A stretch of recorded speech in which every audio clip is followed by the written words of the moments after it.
Despite being invented by a Philadelphian, John Stetson, in the 1860s, cowboy hats have come to symbolize Texas, just below the state flag and just above Whataburger. So it's no surprise those who make it to victory lane here at Texas Motor Speedway are crowned in cowboy style. The Justin brand hats are currently supplied by the Milano Hat Company in Garland, founded in 1982. And just like with the race cars, these take a lot of work to get ready to go.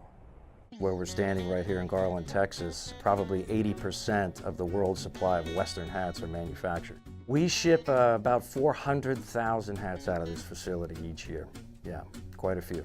It's probably the most misunderstood piece of clothing that any human being can wear. There are those that think that you just put some fabric on one end of a machine, hit a button, and out pops a cowboy hat. But there's actually 200 stages of production that goes into making every single one of our hats.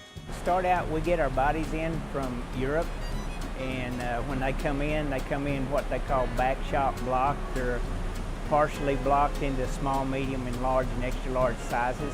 Everything goes to a blocking machine on a steam blocker. It's hand steam blocked to size. And then it moves through. After that, goes to what we call our first press. We'll press the crown to even out any bumps in the crown of the hat, and then also the same operation on the brim. It's two separate operations, so it kind of flattens out the brim and gets the hat ready to be finished. We'll cut the brim to size, and it leaves the brim a little wide out on the edge, so we taper each side of that so it gives it a nice narrow look on the edge of the brim. And then it'll go through a process of sanding, or we call pouncing, and it cuts a light layer of the fur off to give it a nice finish.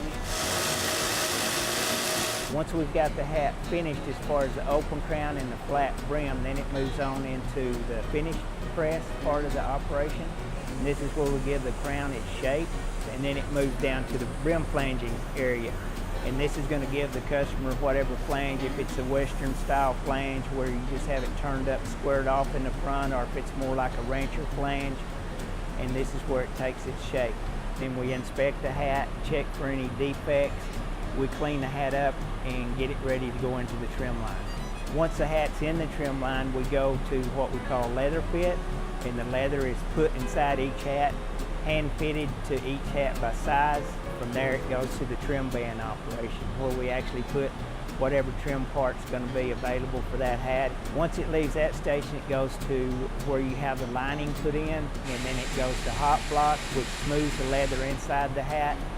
And then it'll go to where we call our slicking area, which is the last and final inspection before we pack that hat to go to its customer. They're still made the same great way that they were back in John B. Stetson's day. Electricity, that's been probably the only innovation to making a hat. You would think that in this day and age of all the technology that we have, something would have happened to the hat business in that time. But we actually have machines here that were made in the 1920s, and we use them still to this day. We have some people who've been here for all 35 years from day one. And when you talk to them, the biggest thrill that they get is they know that they built something with their own hands, and then when they're out in the city or in their towns or whatever, and they actually see somebody who has spent money on a product that they made themselves, it's a real thrill for them, and they take great pride in that. A single cowboy hat, even on a rush order, still takes about a day and a half to make, and straw hats are even more complex as they have to be woven by hand. There is no machine built to do that. But those efforts do not go unnoticed, and even if you don't own one yourself, chances are you've noticed them.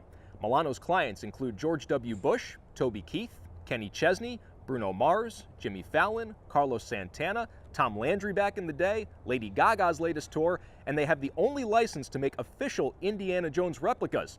Now that's a list you can hang a hat on. For Texas Motor Speedway, I'm Brian Sandler.